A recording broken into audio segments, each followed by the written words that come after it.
Here's your check, Spongebob.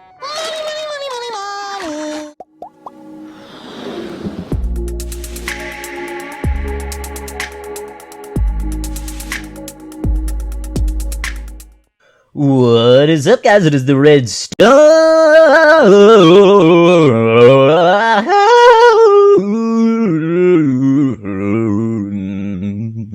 Scientist here, and I have got another episode of TRS's World for you. Alright, TRS's World. Yay, everybody likes TRS's World. Alright, but anyway, guys, I actually don't have a lot planned for this episode. We're going to be having a little bit of a chat today. You probably are watching this while I'm on vacation. I'm not sure. Yeah, you're probably gonna be watching this while I'm on vacation, because I think I'll be releasing it on Friday the 17th, which is the day I'm leaving. But anyway, I'm gonna have a talk, about some technical stuff today, about my gear. Now, it's not gonna be as technical as some other YouTubers you see chatting about this, because I don't know about any of that stuff. But I am going to be talking about a visit I had to the Apple Store recently. Now, you may or may not know that I play Minecraft on a Mac. Now, I know a lot of you are going to be like, oh my god, a Mac, it's stupid, and everything about Macs is stupid, and everything about Apple is stupid, and you're stupid, and the world is stupid. Okay, well, I like Macs, so that's going to be the end of the discussion, and there's going to be nothing more to be said about that. Whether or not it's better or not, doesn't really matter. I like it. So, and this is what I play Minecraft on. I will not be getting a separate computer just to play Minecraft. And also remember that I am going to be going to college, and I also need a computer that I can use for student things, like writing papers and so forth. And I prefer Mac to do those sort of tasks. Why am I lagging so much? Hold on just one second, guys.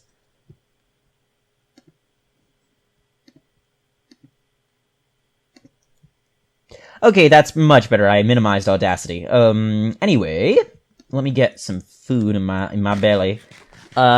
So I recently had a visit to the Apple Store because I'm deciding whether or not I want a new computer. And basically, what I have come to the conclusion of... Okay, let me turn the sound way down.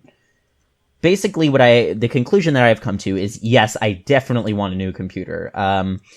The new MacBook Pros, I have a late 2011 model MacBook Pro, and I know now all of you are like, oh my gosh, you play Minecraft on a laptop? Yeah, it works fine.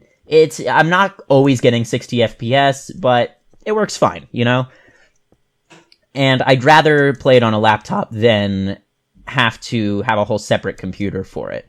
But anyway, the new MacBook Pros have this interesting thing, this butterfly keyboard, which is going to take some getting used to, because it's like, I like to feel, I don't know if you can hear that, but I'm tapping my keys.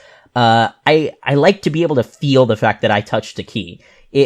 Right now, it's sort of, on the new computers, it's almost like just hitting a desk, which, is great for some people, because I think I can get used to it, because it definitely requires less pressure and increases the longevity of the keyboard.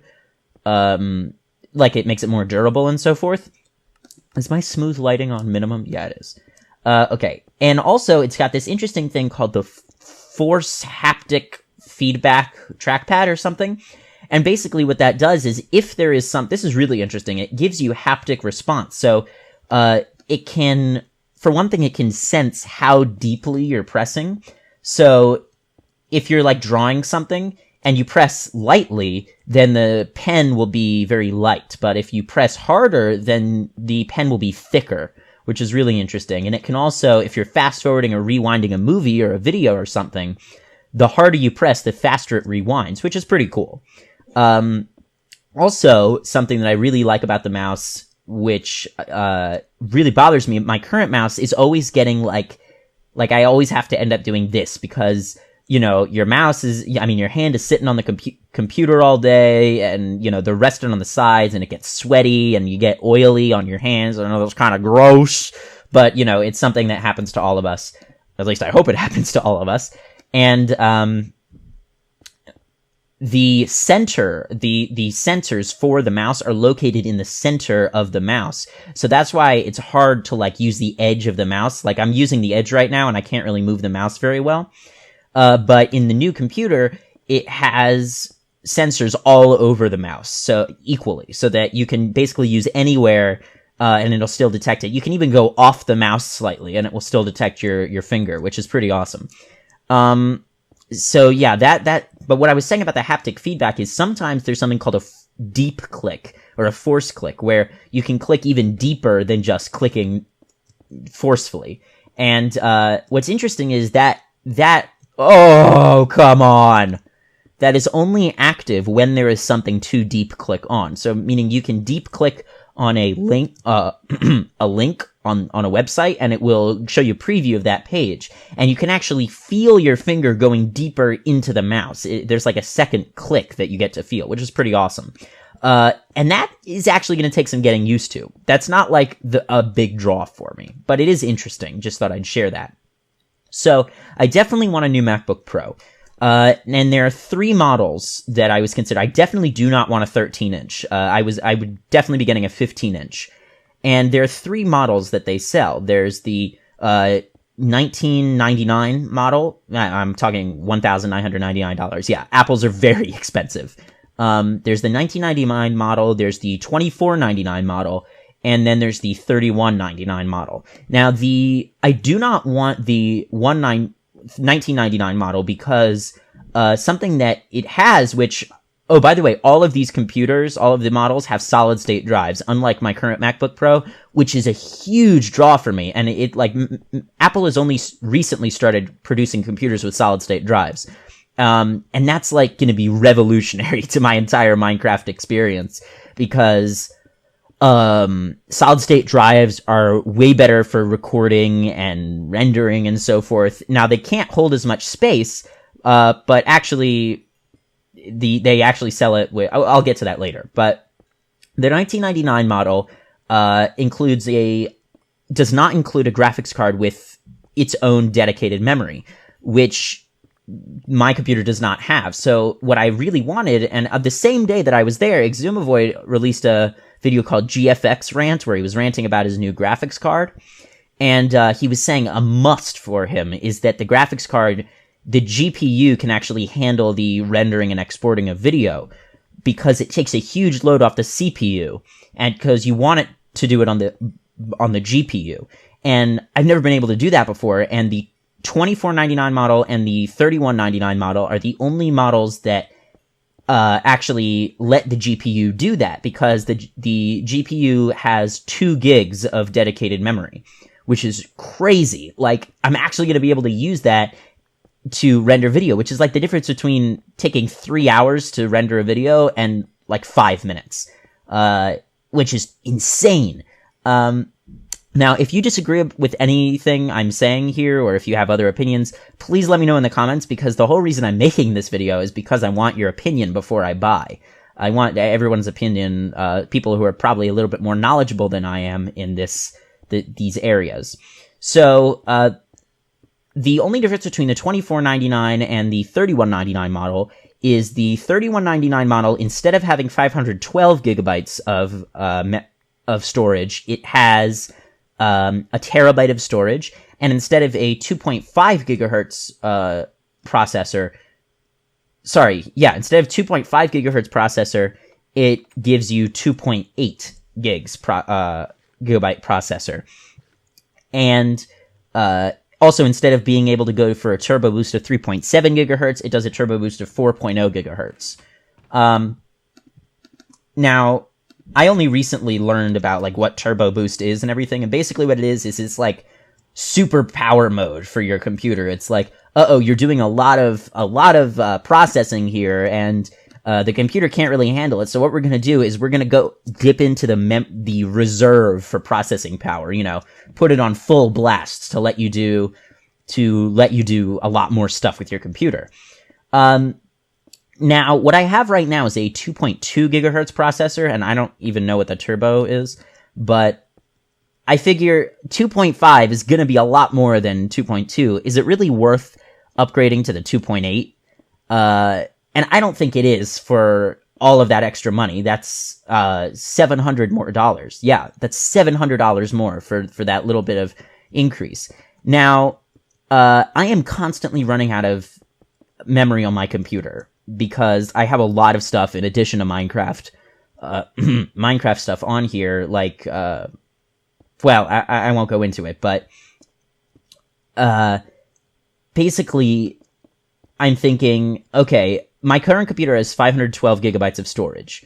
Do I really want another computer with just that much? Because either way, whether or not I'm getting a new computer, I was going to get a new external hard drive to store stuff on. Because right now I have a 1 terabyte external drive that I use as my time machine, which is a thing that Mac does that lets you like go back in time and retrieve old versions of your system and old files.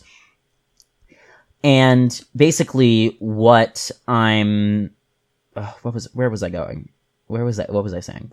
Yeah, so I'm thinking, do I really want to get the same space again and then just deal with a larger hard drive? Or do I want to get a terabyte for an extra $500 on the $24.99 model? Which means it would basically be like the $31.99 model, except that instead of 2.8 gigahertz, I would still get 2.5 gigahertz. So that would cost me $3,000 or $29.99 for that extra $500 for the terabyte of memory. So I'm thinking, okay, let's say I only keep my external hard drive in my dorm, right? Then that means that I will only be carrying, whenever I'm out, I'll be carrying around 512 gigabytes of storage. And then whenever I'm in my dorm, I can have like whatever, 4 terabytes of storage or whatever I decide to buy. And so I'm thinking like, I'm not going to be making videos out while I'm out and about. I'm going to be doing it in my dorm. I'm going to need to find a time when my roommate or roommates, can leave me alone and I can, hopefully, can leave me alone and I can just record in peace. But then I'm thinking, well, I'm already running out of space on my computer as it is now with 512 gigs. Do I really want to just deal with that? Because I'm pretty sure, correct me if I'm wrong, that less storage space available means that your computer runs slower. I'm not sure about that, but either way. Also, this computer originally came with 4 gigs of RAM, and I upgraded it to get 8 gigs of RAM. And the new computer comes with 16 gigs of RAM, which is great. Really, really excellent. That upgrade in RAM that I got before really helped me. So I'm like, oh my gosh, this is going to help me so much more, even. So let me know what you think about all of that. Because basically, this is a huge investment. This is either $2,500 or almost $3,000. And so let me know what you think I should do. Is it worth getting a new computer, or should I could also just upgrade this with a solid state drive, but then at the same time, I kind of want to indulge myself and just get a new computer for school, like, get the new model, get something fresh, get something sleek, and, it's a little bit self-indulgent, but I feel like I really want to do that. I really want to get the latest and greatest thing from Apple.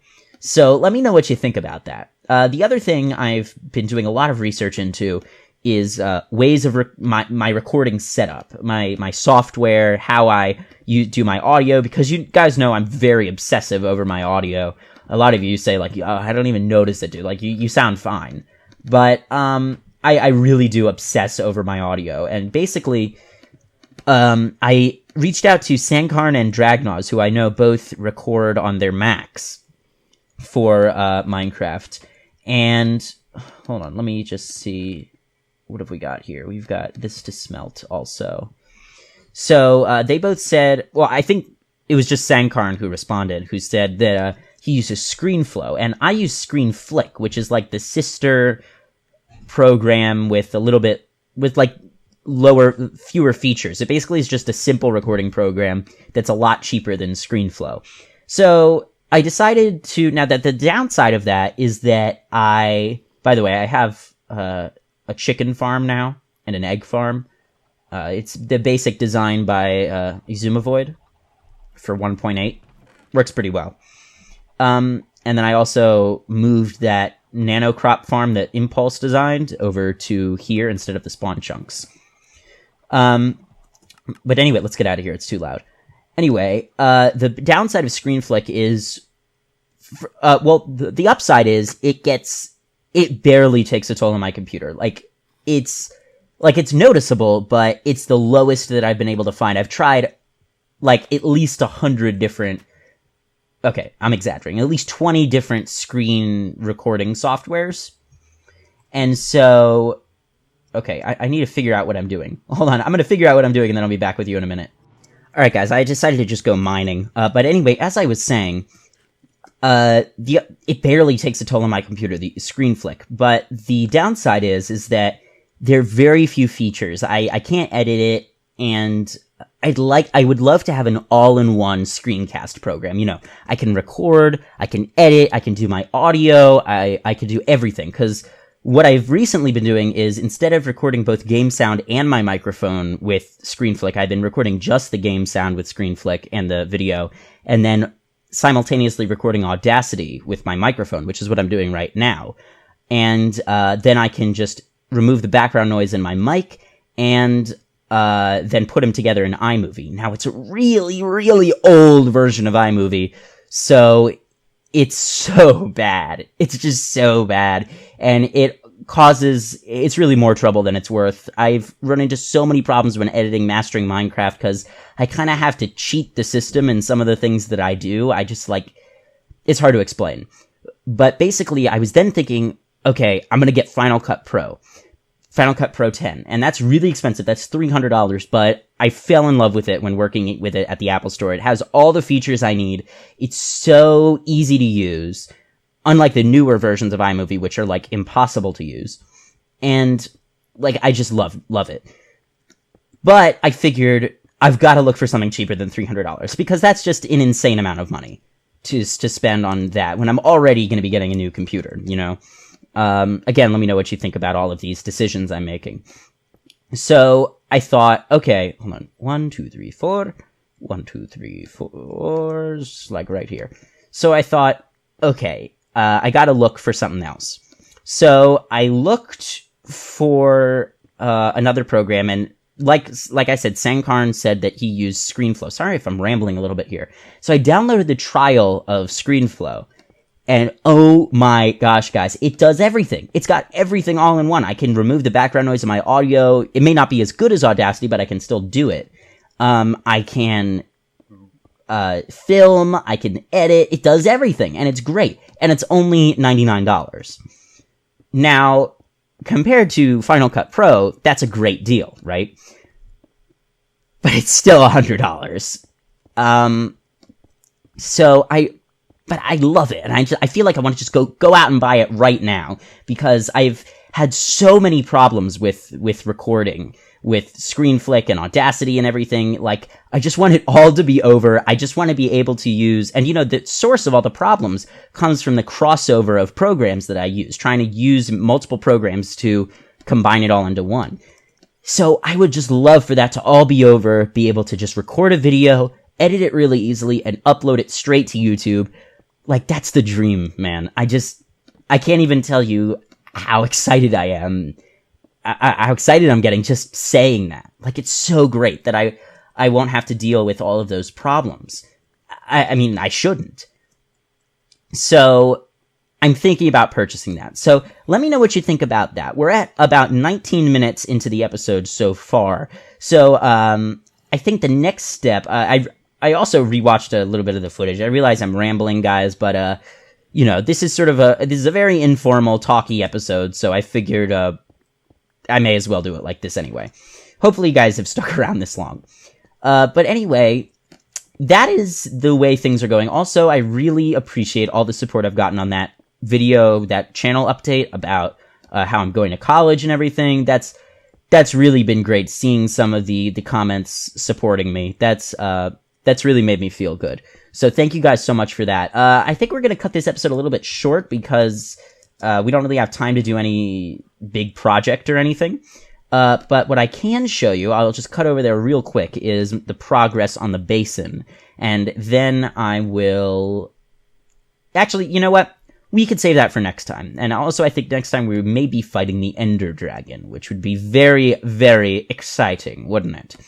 Alright guys, so thank you very much for watching. If you enjoyed the video, please leave a like, a comment, or better yet, hit that subscribe button. Make sure to let me know what you think about all of my purchase decisions in the comments. Yeah, leave a like, comment, better yet, hit that subscribe button. And of course, I will see you next time. Thanks for watching.